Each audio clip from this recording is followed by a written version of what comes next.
Good morning and a warm welcome to your show, Sunny Mornings in San Diego. I'm your host, Melissa, and it's Monday, March 11th. Coming up on today's show, we'll get into the surf report and the weather outlook. Then we'll jump into some local news and a few interesting happenings in business, tech, and science. But first, you'll be interested to know today is National Napping Day. Ever feel jet-lagged after daylight savings? Well, today is designed to help you recuperate from the spring forward. Napping is scientifically proven to be more beneficial than coffee or energy drinks. All you need to do is close your eyes for 30 minutes, and you'll come back to life, feeling energized and ready to tackle the rest of the day. So now you know. And now you also know what time it is. That's right, it's time for the surf report. San Diego is set to experience a slight increase in south-southwest swell, peaking on Monday and gradually decreasing by Tuesday. Although average locations may struggle to reach waist height, the conditions will improve for standout areas with possible chest to shoulder-high waves. A passing low-pressure trough on Monday will introduce variable wind, causing uneven conditions in the morning, improving briefly, then deteriorating again in the afternoon due to light to moderate west wind. Similar weather is expected on Tuesday. Looking ahead to midweek, a mix of northwest swells is anticipated, enhancing surf conditions with waist to shoulder-high waves at favored spots. Offshore wind and a touch of southern hemisphere swell will contribute to cleaner and more enjoyable surf by Wednesday into Thursday. Monday at Tourmaline and South San Diego, it's looking good and clean at 3 to 4 feet from 7 to 11 a.m. with light wind. After that, it's looking unrideable. Best time to ride is at 8 a.m. with a 3-foot incoming mid-tide, when the west-northwest swell is 2.6 feet at 15 seconds. The first high tide Monday will be 5.5 feet at 10:30 a.m., with a -0.5-foot low tide at 4:45. The nearshore buoy at Scripps in La Jolla reads 63 degrees for the water temperature.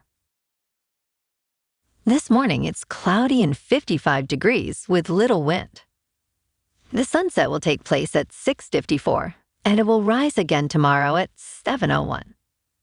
It looks like we're in for some clouds today, with a high near 63 and wind of 5 to 15 miles per hour, with gusts as high as 20. Tonight, patchy drizzle after 11 p.m. and mostly cloudy with a low around 52, with the same gusty wind. Looking ahead in the weather. Tuesday starts with patchy drizzle, turning mostly cloudy and a high near 64 with 5 to 10 mile per hour wind. Tuesday night remains mostly cloudy, cooling to a low around 53. Wednesday sees morning drizzle, then gradual clearing to a high of 66, with similar early conditions on Thursday, but reaching 69. Nights from Wednesday to Friday will be mostly clear, with temperatures dipping to the low 50s. Friday shines brightly, promising sunny skies and a comfortable high near 70. The weekend looks to be warming up. Bonjour, food enthusiasts. This podcast is brought to you by Versailles Cafe and Pastries in Encinitas. Nestled on El Camino Real South, just north of Encinitas Boulevard, this cafe is a haven for culinary delights. Indulge in their amazing Eggs Benedict or their gluten-free crepes. You can grab a panini for lunch or just breeze on through to get your morning coffee. They are open every day from 8 to 5. So stop on by and don't forget to tell them Sunny Morning sent you. In local news, a significant sand replenishment project led by the U.S. Army Corps of Engineers has recently concluded in Solana Beach and is now commencing in Encinitas. Moonlight Beach in Encinitas is the current focus, where sand distribution is set to begin aiming to enhance the shoreline over the coming 4 to 6 weeks. The project will extend the beach by approximately 50 feet across a 8,000-foot stretch, utilizing over 340,000 cubic yards of sand. This endeavor marks the continuation of a broader initiative, the Encinitas and Solana Beach Coastal Storm Damage Reduction Project. With $30.5 million in federal funding secured, the project aims to fortify the coast against erosion while supporting tourism and recreation by maintaining expansive sandy beaches. The process involves dredging sand from a deep ocean pit and transporting it to the shore, a method expected to replenish the beaches every 5 to 10 years through 2074. Meanwhile, a similar project in San Clemente faces delays due to the unsuitable quality of the dredged material, highlighting the complexities of coastal management efforts.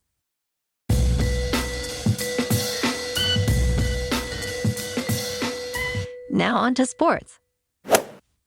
Russell Wilson, celebrated for his 9 Pro Bowl appearances and a Super Bowl championship, is set to embark on a new chapter with the Pittsburgh Steelers.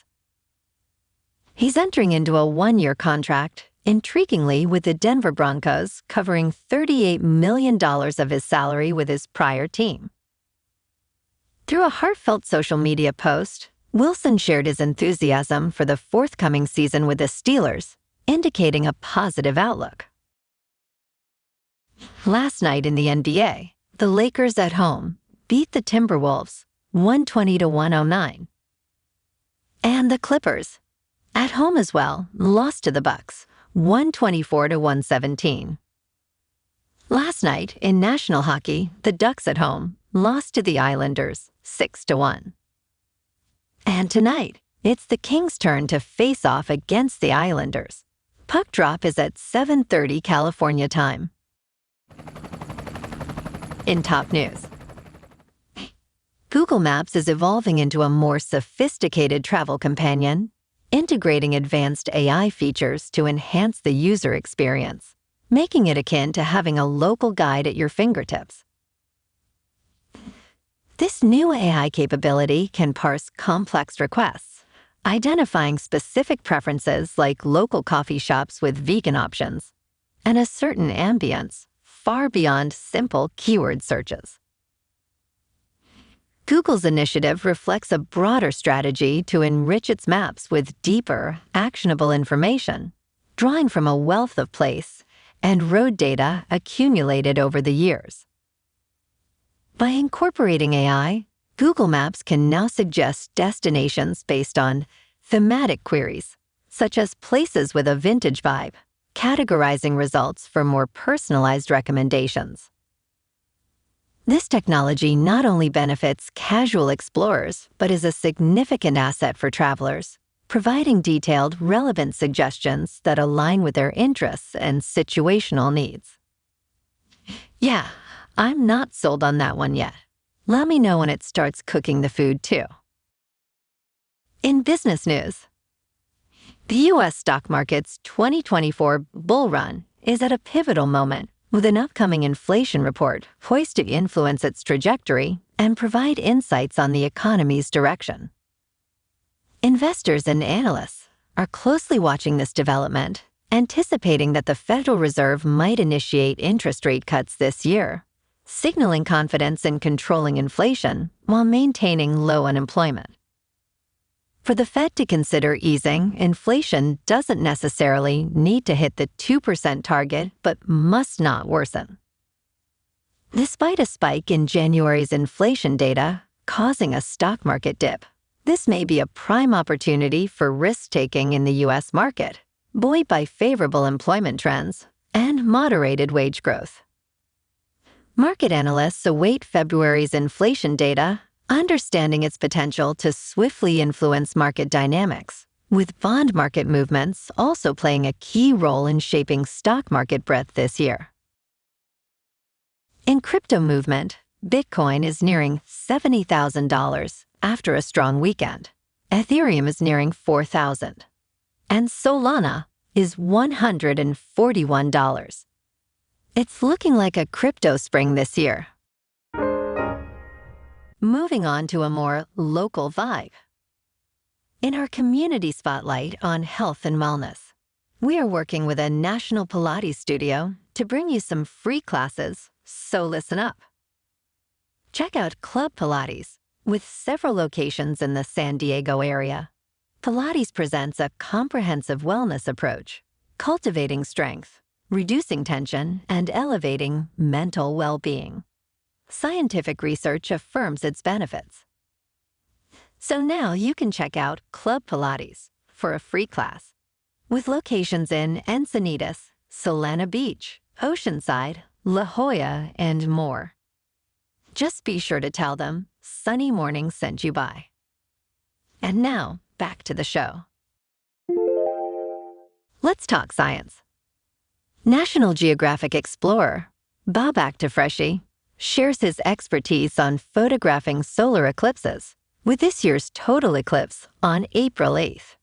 It's a particularly unique opportunity due to its occurrence during a solar maximum, its lengthy totality, and the expected dark conditions in the U.S.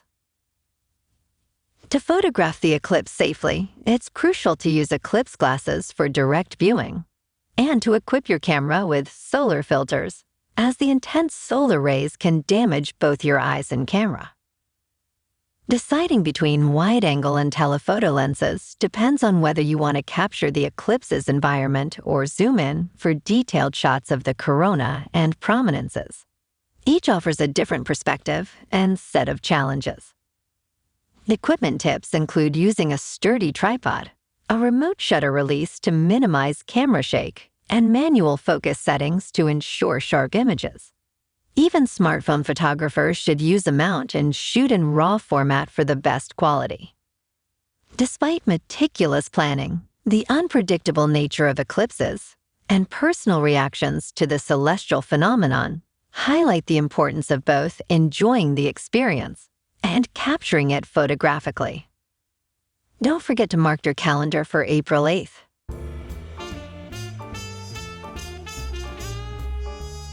And in entertainment news, Nintendo and Universal Pictures have announced a collaboration to produce a new animated film based on the iconic Super Mario game franchise, slated for release in April of 2026.